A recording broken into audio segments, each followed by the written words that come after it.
The Legend of Zelda: Ocarina of Time has been called a masterpiece by everyone under the sun, and I'd have to agree with every one of them.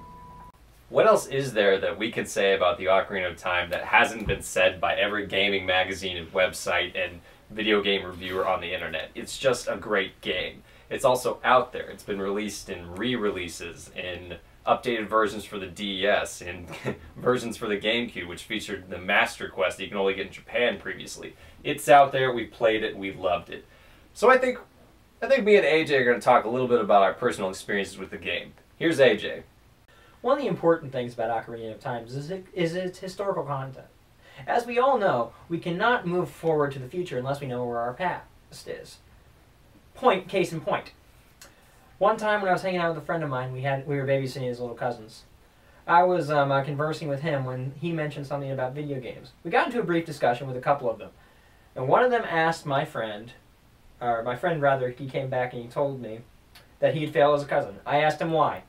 He said that his younger cousins did not know what the Ocarina of Time was.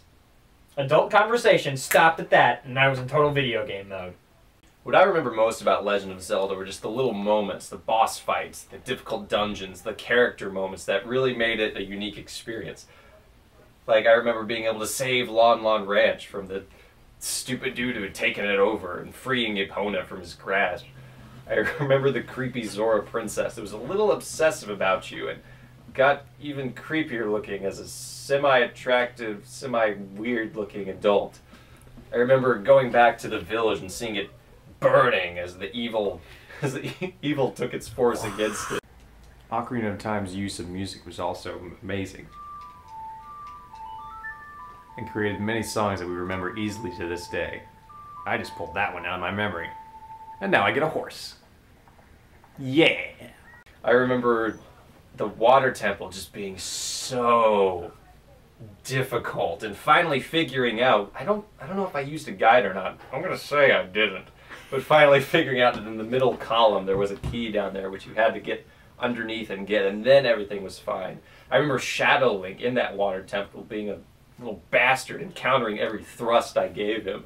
I remember beating those stupid water spiders with the big sword, you know, the really big one with one hit. It was fun times.